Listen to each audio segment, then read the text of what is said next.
எல்லாருக்கும் வணக்கம். Welcome back to our channel Karthika Ramkumar. எல்லோரும் எப்படி இருக்கீங்க? எல்லாருமே ஹெல்த்தியாக ரொம்ப நல்லா இருப்பீங்கன்னு நினைக்கிறேன். நாங்களும் ரொம்பவே நல்லாயிருக்கோம். வாங்க இன்றைக்கி வீடியோ பார்க்கலாம். இன்றைக்கி நம்ம சேனலில் உங்கள் எல்லாருக்கும் பிடிச்ச மாதிரியான ஒரு ரொட்டீன் விளாக் தான் கூட ஷேர் பண்ணியிருக்கேன். டைம் பார்த்திங்கன்னா காலையில் கரெக்டாக ஒரு 10:30 கிட்ட ஆகுதுங்க. ஸோ கிச்சன் ரொம்ப மெஸ்ஸியாக இருந்தது. ஏன்னா இந்த ஒரு லாஸ்ட் 1 மந்த்தாகவே பார்த்திங்கன்னா நம்ம சேனலில் நான் சரியாக வீடியோ போஸ்ட் பண்ணியிருக்கவே மாட்டேன். பிகாஸ் தங்கச்சி வீட்டுக்கு போகிறது, அப்புறம் ஃபேமிலியில் ஒரு ஃபங்க்ஷன், அப்புறம் ஒரு டெத்து, ஸோ அந்த மாதிரி லைனாக ஒர்க் இருந்துகிட்டே இருந்தது. ஸோ அந்த மாதிரி ஒர்க் கண்டினியூஸாக போகிறது வருது அந்த மாதிரி இருந்துகிட்டே இருந்ததுனால வீட்டில் ஒர்க் சரியாக கவனிக்க முடியறதில்ல. வீட்டுக்கு வந்தால் சமைச்சு சாப்பிட்டுட்டு தூங்கினா போதும், ரெஸ்ட் எடுத்தால் போதும் அப்படிங்கிற மாதிரி தான் டேஸ் போயிட்டே இருந்தது.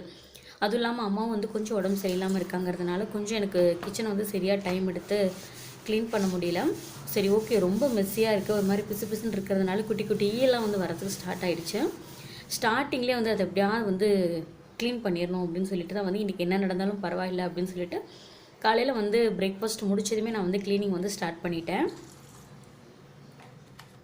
ஃபஸ்ட்டு பார்த்திங்கன்னா ஒரு ஈர துணியை வச்சு எல்லாத்தையும் நல்லா வைப் பண்ணிட்டேன். ஸோ ஜஸ்ட் ஒன்ஸ் வைப் பண்ணிவிட்டு அதுக்கப்புறம் லைசால் ஒரு மூடி எடுத்திருக்கேன். அதுக்கப்புறம் நம்ம பாத்திரம்லாம் கழுவுவோம் இல்லையா, விம் ஜெல் அப்படி இல்லைன்னா விம் சோப், நம்ம என்ன பாத்திரம் கழுவி யூஸ் பண்ணுறோமோ அதையும் நல்லா தொட்டுட்டு ஃபுல்லாக ஃபஸ்ட்டு தேய்ச்சி விட்டுடுறேன். அதுவும் நான் இன்றைக்கி தான் ஃபர்ஸ்ட் டைம் பார்த்திங்கன்னா இந்த கிச்சனுக்கு ஒட்டியிருந்தேன் இல்லையா ஸ்டிக்கர், அதை இன்றைக்கி தான் நான் ஃபர்ஸ்ட் டைம் வாஷ் பண்ணேன். வாஷ் பண்ணதுக்கப்புறம் எப்படி இருந்தது அப்படிங்கிறத நான் சொல்கிறேன் உங்களுக்கு.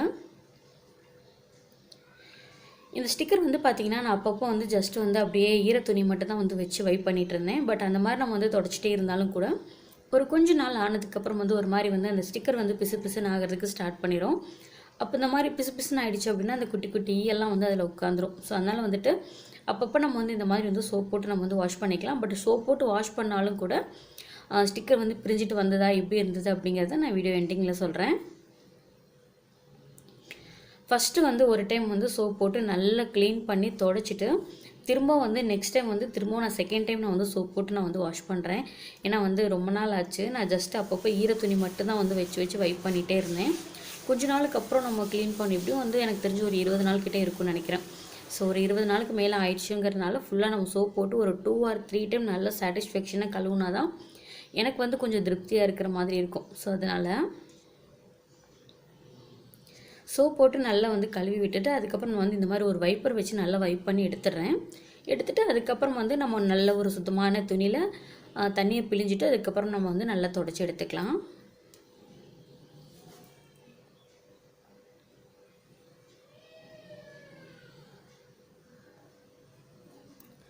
இந்த இடம் பார்த்திங்கன்னா நான் பாத்திரம் ஸ்டாண்டு வச்சுருந்த இடம். ஸோ அந்த ஸ்டாண்டையும் நான் தள்ளி வச்சுட்டு அந்த இடம் ஃபுல்லாத்தையும் நான் சோப் போட்டு கழுவிடுறேன். இப்போ கவுண்டர் டாப் ஃபுல்லாக நான் க்ளீன் பண்ணிட்டேன். அப்புறம் கையோடு கேஸ் ஸ்டவ் இருக்கு இல்லையா, ஸோ அதையும் வச்சு நம்ம எல்லாம் க்ளீன் பண்ணிடலாம். நம்ம கவுண்டர் டாப் க்ளீன் பண்ணுறோம் அப்படின்னா நம்ம கேஸ் ஸ்டவ், அந்த கவுண்டர் டாப், அந்த ஸ்டாண்டு எல்லாத்தையும் நம்ம ஒரே நாளில் க்ளீன் பண்ண முடியாது இல்லையா. அதனால் இன்றைக்கி கவுண்டர் டாப்போட அந்த டைல்ஸு அதுக்கப்புறம் கேஸ் ஸ்டவ் க்ளீன் பண்ணிவிட்டு நாளைக்கு இல்லைனா நாளை கழித்து நான் அந்த ஸ்டாண்டெல்லாம் க்ளீன் பண்ணிடுவேன். இப்போ கேஸ் ஸ்டவ் நல்லா க்ளீன் பண்ணிவிட்டு அந்தந்த இடத்துல நான் ஆர்கனைஸ் பண்ணிட்டேன். இப்போ அந்த பாத்திரம் விளக்குற அந்த சிங்க் ஏரியாவிலையுமே ஒரு அரை மூடி அளவுக்கு லைசால் சேர்த்துட்டு இப்போ நல்லா அந்த கம்பி நார் வச்சு நல்லா தேய்ச்சிட்டு நம்ம ஃபைனலாக நம்ம கழுவி விட்டுட்டோம் அப்படின்னா க்ளீனிங் டோட்டலாக முடிஞ்சிடும்.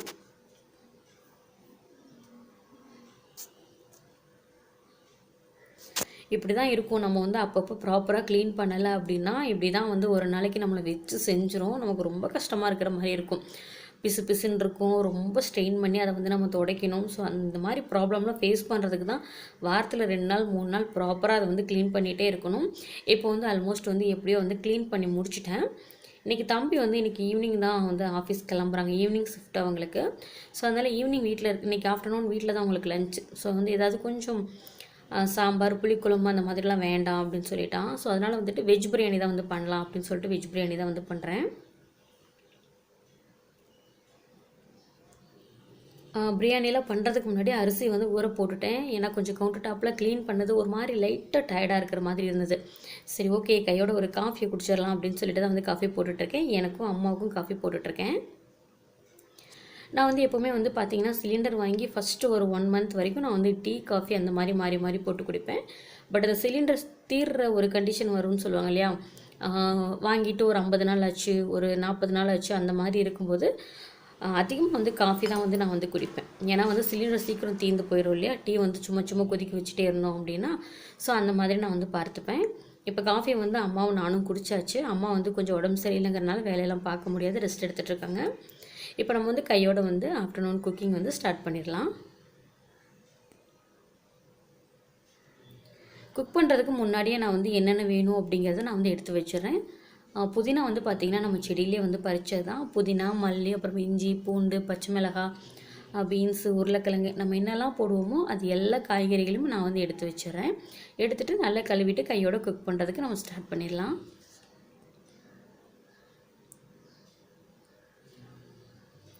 இஞ்சி வந்து நான் வந்து இந்த மாதிரி ஒரு பார்ட்டிஷன் பாக்ஸில் தான் நான் வந்து வச்சுருக்கேன். இஞ்சி, எலுமிச்சம்பழம், அப்புறம் என்னென்னலாம் கொஞ்சம் கொஞ்சம் போர்ஷன் இருக்கோ அது எல்லாத்தையும் இந்த மாதிரி ஒரு பாக்ஸில் தான் போட்டு வச்சுருப்பேன். மல்லித்தலையுமே வந்து இந்த மாதிரி ஒரு டப்பர்வியரில் தான் போட்டு வச்சுருக்கேன். இந்த பாக்ஸுமே வந்து பார்த்திங்கன்னா எனக்கு பிரியாணி ஏதோ வாங்கும்போது நெட்டில் வந்தது எனக்கு. ஸோ அந்த பாக்ஸை வந்து வேஸ்ட் பண்ணாமல் நம்ம இந்த மாதிரி யூஸ் பண்ணிக்கலாம். ஏன்னா நம்ம வந்து கிச்சனில் வந்து அந்த வீடியோவில் நல்லா காட்டுறாங்க, இந்த வீடியோவில் நல்லா காட்டுறாங்க அப்படின்னு சொல்லிட்டு வாங்கிட்டோம் அப்படின்னா நம்மளுடைய பொருளாதாரத்துக்கு அது ஓகேவா இருக்குமா அப்படிங்கிறத நம்ம பார்க்கணும் இல்லையா. அதனால் நான் வந்துட்டு இப்போலாம் கொஞ்சம் வந்து அந்த கடனில் கட்டி முடிக்கிற வரைக்கும் கிச்சனுக்கு தேவையில்லாமல் எதுவுமே வாங்க வேண்டாம் அப்படின்னு வந்து ஒரு முடிவில் இருக்கேன். ஸோ அதனால் வந்துட்டு இருக்கிறத வச்சு நம்ம வந்து யூஸ் பண்ணிக்கிட்டோம் அப்படின்னா போதும். ஆக்சுவலாக இன்றைக்கி நான் பிளான் பண்ணது வந்து பார்த்திங்கன்னா மீல் மேக்கர், பீன்ஸ், உருளைக்கிழங்கு இதெல்லாம் போட்டு பிரியாணி பண்ணிவிட்டு காலிஃப்ளவர் வந்து ஃப்ரை மாதிரி பண்ணிக்கலாம், அப்படி இல்லைனா வந்து மசாலா மாதிரி பண்ணிக்கலாம் அப்படின்னு தான் வந்து பிளான் பண்ணேன். பட் அதுக்கப்புறம் தான் நான் வந்து யோசித்தேன், மீல் மேக்கர் வந்து கூட பார்த்திங்கன்னா கொஞ்சம் நிறைய குவான்டிட்டியில் இருந்தது. ஸோ அதை வந்து நம்ம சில்லி மாதிரி பண்ணிக்கிட்டோம் அப்படின்னா காலிஃப்ளவர் வந்து கொஞ்சம் கம்மியாக தான் இருந்தது இல்லையா. இதே காலிஃப்ளவரை வந்து நான் என்ன பண்ணுவேன் அப்படின்னா இன்னும் கொஞ்சம் வந்து தனியாக எடுத்து வச்சுட்டு இன்னொரு நாளைக்கு நானும் அம்மாவும் மட்டும் இருந்து சமைக்கிற அன்றைக்கி இருந்தது என்ன பண்ணுவேன் அப்படின்னா சாம்பார் மட்டும் வச்சுட்டு அதை வந்து ஜஸ்ட் ஒரு சிம்பிளாக மசாலா மாதிரி பண்ணி சைட் டிஷ் மாதிரி நான் வந்து சாப்பிட்டுக்குவேன். பட் மீல் மேக்கர் வந்து கொஞ்சம் அதிகமாக இருந்ததுனால அதை மட்டும் நம்ம சில்லி மாதிரி போட்டுக்கலாம் அப்படின்னு சொல்லிட்டு வந்து சேஞ்ச் பண்ணிட்டேன். இப்போ வந்து பிரியாணி பண்ணுறதுக்கு நான் வந்து காலிஃப்ளவர் வந்து கட் பண்ணிகிட்ருக்கேன். காலிஃப்ளவர், பீன்ஸ், இன்றைக்கி வந்து உருளைக்கிழங்கு இது 3 போட்டு தான் வந்து பிரியாணி பண்ண போகிறேன். நம்மக்கிட்ட என்ன இருக்கோ அதை போட்டு பண்ணால் போதும். நம்மக்கிட்ட வந்து இந்த பொருள் தான் இருக்கணும், பட்டாணி தான் இருக்கணும், மில் மேக்கர் தான் இருக்கணும், உருளைக்கிழங்கு தான் இருக்கணும் அப்படின்லாம் வந்து கிடையாது. நம்மக்கிட்ட சமைக்கிறதுக்கு அன்னைக்கு என்ன இருக்கோ அதை வந்து செஞ்சால் போதும். அதுலேயுமே நம்மளால் வந்து சிக்கனும் பண்ண முடியும். பட் எப்போவுமே வந்து சாப்பிட்ற விஷயத்தில் சிக்கனமாக இருக்கே அப்படின்னு சொல்லிட்டு சாப்பிட்ற விஷயத்தில் நம்ம வந்து ரொம்ப கண்ட்ரோல் பண்ணக்கூடாது. வயிற்றுக்கு வந்து எப்போவுமே வந்து குறை வைக்காமல் சாப்பிடணும். இப்போ கருவேப்பிலை, மல்லித்தலை, புதினா இது எல்லாத்தையும் நான் வந்து க்ளீன் பண்ணி எடுத்துகிட்டு வந்துடுறேன். கழுவி எடுத்துகிட்டு வந்துட்டு அதுக்கப்புறம் வந்து கையோடு நம்ம தட்டி இடிச்சு எல்லாம் ரெடி பண்ணிவிட்டு கையோடு நம்ம குக் பண்ணுறதையும் ஸ்டார்ட் பண்ணிடலாம். பச்சை மிளகாய், மல்லி, புதினா, கருவேப்பிலை இது எல்லாத்தையுமே நான் வந்து கழுவி சுத்தம் பண்ணி எடுத்துகிட்டு வந்துடுறேன். அது மாதிரி அந்த பக்கம் வந்து காலிஃப்ளவர், உருளைக்கிழங்கு, பீன்ஸ் இது 3மே வந்து தண்ணியில் ஊறிட்டுருக்கு. லைட்டாக வந்து உப்பும் மஞ்சள் தூளும் போட்டு நான் வந்து லைட்டாக ஊற வச்சுருக்கேன். ஏன்னா வந்து இப்போ நமக்கு கிடைக்கிறதெல்லாம் வந்து நிறைய பூச்சி மருந்து அடிக்கிறாங்க அந்த மாதிரிலாம் இருக்கு இல்லையா. ஸோ அதனால் எப்போவுமே நம்ம வந்து குக்கிங் யூஸ் பண்ணும்போது அந்த மாதிரி யூஸ் பண்ணுங்கள். இப்போ வெங்காயம், தக்காளி இதை நான் வந்து நறுக்கி எடுத்துகிட்டு வந்துட்டேன்.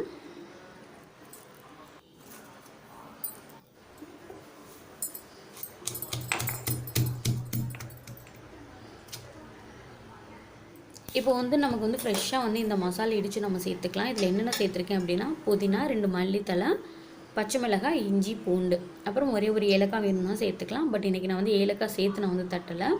இது எல்லாத்தையும் நம்ம வந்து லைட்டாக சின்ன இடிக்கல்ல இடித்து எடுத்துடலாம். இப்போ வந்து கொஞ்சம் வந்து கடலெண்ணெயும் கொஞ்சம் வந்து ஒரு ஸ்பூன் அளவுக்கு நான் நெய் சேர்த்துருக்கேன். இது நல்லா சூடானதுக்கப்புறம் பட்டை, கிராம்பு, சோம்பு, ஏலக்காய், அப்புறம் வந்து ஸ்டார் பூ, அப்புறம் பிரியாணி இலை, நம்ம நார்மலாக வந்து பிரியாணிக்கு என்னெல்லாம் சேர்ப்போமோ அது எல்லாத்தையும் நல்லா சேர்த்துட்டு நல்லா பொரிய விடலாம். இதெல்லாம் நல்லா பொரிஞ்சதுக்கப்புறம் நம்ம கட் பண்ணி வச்சுருக்க பெரிய வெங்காயம் சேர்த்துக்கலாம். நான் இன்றைக்கி வந்து பார்த்திங்கன்னா ஒரே ஒரு மீடியம் சைஸ் பெரிய வெங்காயம் எடுத்திருக்கேன். இதை வந்து நல்லா வதக்கி விட்டுக்கலாம்.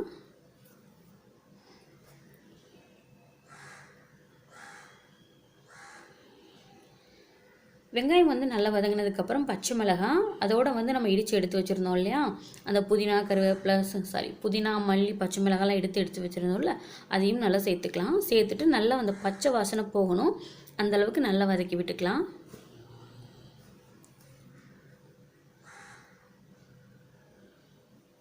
ஓரளவுக்கு வந்து அந்த பச்சை வாசனை நல்லா போனதுக்கப்புறம் தக்காளி பழம் சேர்த்துக்கலாம். இன்றைக்கி வந்து நான் வந்து மீடியம் சைஸ் தக்காளி 2 பழம் நான் வந்து எடுத்திருந்தேன். ஸோ ரொம்ப சின்னதாக இருந்தது அப்படின்னா 3 எடுத்துக்கலாம். ஸோ நான் இன்றைக்கி வந்து மீடியம் சைஸ் வந்து கொஞ்சம் 2 கொஞ்சம் பழுக்காமல் இருந்தது அப்படிங்கிறதுனால கொஞ்சம் நல்லா பழுத்த பழமாக 3 பழம் நான் வந்து சின்ன சைஸில் நான் வந்து எடுத்திருந்தேன். இப்போ கொஞ்சம் வந்து மல்லித்தலை, கொஞ்சம் வந்து புதினா இது எல்லாத்தையும் சேர்த்து நல்லா பச்சை வாசனை போகிற வரைக்கும் நல்லா வதக்கி விட்டுக்கலாம். எப்பவுமே வந்து எல்லாம் க்ளீன் பண்ணதுக்கப்புறம் பக்கத்தில் வந்து அந்த கரண்டிலாம் வைக்கிறதுக்கு ஒரு சின்ன பிளேட் வச்சுக்கோங்க.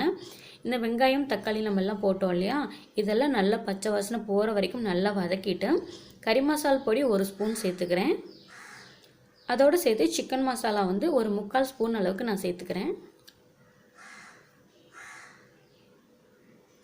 சேர்த்துட்டு நல்லா அந்த பச்சை வாசனை போகணும், அந்தளவுக்கு நல்லா வதக்கி விட்டுக்கலாம். தயிர் இருந்ததுன்னா நம்ம கண்டிப்பாக சேர்த்துக்கலாம், டேஸ்ட் ரொம்ப நல்லாயிருக்கும். பட் இன்றைக்கி தயிர் வந்து என்கிட்ட அவைலபிளாக இல்லை, அதனால் நான் வந்துட்டு ஃபைனலாக வந்து லெமன் ஜூஸ் வந்து சேர்த்துக்கிறேன். இப்போ வந்து அது நல்லா வதங்கினதுக்கப்புறம் நம்ம கழுவி சுத்தம் பண்ணி எடுத்துகிட்டு வந்துடுற அந்த காய்கறியை வந்து சேர்த்துக்கலாம். நம்மக்கிட்ட என்ன காய்கறி வந்து அவைலபிள் இருக்கோ அதை நம்ம சேர்த்துக்கலாம். இதுதான் போடணும் அப்படிங்கிறதுலாம் எதுவுமே இல்லை. சம்டைம் வந்து பார்த்திங்கன்னா நான் வந்து கேரட், பீன்ஸ், பட்டாணி என்ன இருக்கோ நான் வந்து அதை வச்சு நான் வந்து சமையல் பண்ணிப்பேன். எப்போவுமே என்னோடய சமையல் வந்து பார்த்திங்கன்னா முடிஞ்ச வரைக்கும் கொஞ்சம் சிம்பிளாக தான் இருக்கும். ரொம்ப போட்டு இது அதுன்னு போட்டு கசகசன்னு வந்து இல்லாமல் சிம்பிளாக தான் இருக்கும். பட் என்னைக்காவது வந்து ஒரு ஃபெஸ்டிவல் டே வருது, ஒரு தீபாவளி, பொங்கல் இல்லை ஏதாவது ஒரு நல்ல நாள் வருது அப்படின்னா அன்றைக்கி வந்து கொஞ்சம் வந்து நிறையா பண்ணுவேன். இப்போ மீல் மேக்கர் வந்து ஃப்ரை பண்ணுறதுக்கு வந்து ஒரு பேன் வச்சுருந்தேன். பேன் நல்லா சூடானதுக்கப்புறம் கொஞ்சம் கடலெண்ணெய், கொஞ்சம் சோம்பு போட்டு நல்லா பொரிஞ்சதுக்கப்புறம் நம்ம வந்து நல்லா கழுவி சுத்தம் பண்ணி எடுத்துகிட்டு வந்திருக்கோம் இல்லையா அந்த மீல் மேக்கர், அதையும் சேர்த்துட்டு நல்லா வந்து ரோஸ்ட் பண்ணிக்கலாம். இது வந்து நம்ம ஆல்ரெடி கொஞ்சம் நேரம் வந்து சுடுதண்ணியில் ஊற போட்டிருக்கோம் அப்படிங்கிறதுனால ரொம்ப வேகணும் அப்படிங்கிறது இல்லை. நல்லா வந்து ரோஸ்ட் பண்ணதுக்கப்புறம் ஃபைனலாக சிக்கன் 65 மசாலா நான் வந்து சேர்த்துருக்கேன். இந்த மசாலா வந்து பார்த்திங்கன்னா நான் ரீசெண்டாக வந்து தங்கச்சி ஊருக்கு போயிருந்தேன். நான் ஆல்ரெடி அங்கேருந்து மசாலா வாங்கிட்டு வந்து தான் நான் இந்த மாதிரிலாம் யூஸ் பண்ணுவேன். ரொம்ப நல்லா கிடைக்குதாங்க. அங்கே வாங்குகிற பொடி வந்து கொஞ்சம் டேஸ்ட் வந்து நல்லா டிஃப்ரெண்ட்டாக ரொம்ப நல்லாயிருக்கு. அதனால் எப்போவுமே நான் வந்து தங்கச்சி வீட்டுக்கு போகிறேன் அப்படின்னா 1 அட்டை இல்லைனா 2 அட்டை வந்து வாங்கிட்டு வந்துடுவேன். வாங்கி கொடுத்துருவா தங்கச்சியுமே. ஸோ அந்த பொடி தான் நான் வந்து யூஸ் பண்ணிக்கிறேன். ரொம்ப நல்லாயிருக்கும். பட் நம்ம எல்லா இடத்துலையுமே வந்து அந்த பொடி கிடைக்குமான்னு நமக்கு தெரியாது இல்லையா, அதனால் நம்ம வந்து சிக்கன் கடையிலேயே நம்ம கேட்டோம் அப்படின்னா அந்த அட்டை வந்து வச்சுருப்பாங்க. ஸோ சப்போஸ் தீந்துருச்சு எமர்ஜென்சியாக வேணும்னா நான் அப்படி கூட வாங்கிப்பேன். இப்போ அந்த காய்கறி வந்து ஓரளவுக்கு நல்லா வெந்ததுக்கப்புறம் அரிசி சேர்த்து தேவையான அளவுக்கு தண்ணி சேர்த்துக்கிறேன். இந்த டைமில் நம்ம வந்து உப்பு, காரம் எல்லாமே சரியாக இருக்கா அப்படிங்கிறத நம்ம செக் பண்ணிக்கலாம். இப்போ தம் போடுறதுக்கு முன்னாடி ஒரே ஒரு பச்சை மிளகாய் வந்து நான் அப்படியே போட்டிருக்கேன். கொஞ்சம் மல்லித்தலை, கொஞ்சம் புதினா இது எல்லாத்தையும் சேர்த்துட்டு உப்பு வந்து கொஞ்சம் கம்மியாக இருக்கிற மாதிரி இருந்தது. தேவையான அளவுக்கு நான் உப்பும் சேர்த்துட்டு நம்ம மூடி போட்டுட்டோம் அப்படின்னா பிரியாணி ரெடி. ஃபைனலாக வந்து நான் சொன்னேன் இல்லையா, தயிருக்கு பதிலாக நான் வந்து லெமன் ஜூஸ் தான் ஆட் பண்ணுறேன் அப்படின்னு சொல்லிட்டு லெமன் ஜூஸ் வந்து ஒரு 1/4 லெமன் ஜூஸ் அளவுக்கு நான் வந்து விட்டுட்டேன். இப்போ பாருங்கள், நம்ம விசில் விட்டு இறக்கிட்டோம். சூப்பராக வந்து பிரியாணி வந்து ரெடியாக இருந்தது. என்னை வந்து சாப்பிட்டுட்டு அப்படியே கையோடு நம்ம பாத்திரம் எல்லாம் கழுவி வச்சுட்டோம் அப்படின்னா எனக்கு வந்து கொஞ்சம் ரொட்டீன்லாம் முடிஞ்ச மாதிரி இருக்கும். தம்பி வந்து தூங்கிட்டு தான் இருக்கான். ஸோ அதனால் எனக்கும் அம்மாவுக்கு மட்டும்தான் நான் வந்து இன்றைக்கி சாப்பிட்டுட்டு தம்பி எந்திரிச்சதுக்கப்புறம் அவங்க போட்டு தனியாக சாப்பிட்டுப்பாங்க. பட் பிரியாணி வந்து ரொம்ப நல்லா இருந்தது. ஸோ டேஸ்ட் வைஸ் கொஞ்சம் நல்லா இருந்தது. எனக்கு இதுக்கு முன்னாடிலாம் வந்து அவ்வளோ டேஸ்ட்டாக வந்து எனக்கு வந்து குக் பண்ண தெரியாது. பட் இது எல்லாமே இப்போ வந்து கொஞ்சம் கொஞ்சம் நானாக வந்து பழகிக்கிட்டேன். ஸோ சொல்கிறாங்க தெரியுமா, நம்ம செஞ்சு செஞ்சு பழகணும்னா அது கண்டிப்பாக வந்துடும் அப்படின்னு சொல்லிட்டு அதே மாதிரி தான். எனக்கு தெரியாது வராதுன்னு சொல்கிறத காட்டிலும் பார்ப்போமே, பண்ணி தான் பார்ப்போம், நடக்கிறது நடக்கட்டுமே அப்படின்னு துணிஞ்சு பண்ணுங்கள். கண்டிப்பாக அது நல்ல விதமாக தான் வரும். இப்போ கையோடு வந்து அந்த பேலன்ஸ் வந்து கொஞ்சம் பிரியாணி இருந்தது, அது எல்லாத்தையும் ஹாட் பாக்ஸில் மாற்றிட்டு ஃபைனலாக வந்து திரும்ப வந்து ஒரு ஈரத்துணி வச்சு நம்ம தொடச்சிட்டோம் அப்படின்னா ஓரளவுக்கு வந்து ரொட்டீன் வந்து முடிஞ்சிடும். நம்ம இந்த மாதிரி நம்ம ப்ராப்பராக தொடச்சிட்டே இருந்தோம் அப்படின்னா தான் அந்த பிசுப்பு வராது, இந்த குட்டி குட்டி ஈக்கள் எல்லாம் வராது. அப்படி இல்லாமல் இந்த மாதிரி ஒரு வார கணக்கில் விட்டு வச்சிட்டிங்க அப்படின்னா ஒரு நாளைக்கு நமக்கு பெரிய வேலையாக தான் வந்து முடியும். அவ்வளோதான், எனக்கு க்ளீனிங் முடிஞ்சதுக்கப்புறம் கொஞ்சம் நேரம் வந்து ரெஸ்ட்டு தான். ஓகே ஃப்ரெண்ட்ஸ், இந்த விளாக் உங்களுக்கு பிடிச்சிருக்குன்னு நினைக்கிறேன். இந்த வீடியோ உங்களுக்கு பிடிச்சிருந்தா வீடியோ ஒரு லைக் மட்டும் கொடுங்க. மறக்காமல் நம்ம சேனலை சப்ஸ்கிரைப் பண்ணிவிட்டு பக்கத்தில் இருக்க பெல் ஐக்கானே மறக்காமல் கொடுத்துருங்க. தேங்க்ஸ் ஃபார் வாட்சிங். பை கார்த்திகா ராம்குமார். தேங்க்யூ, பாய்.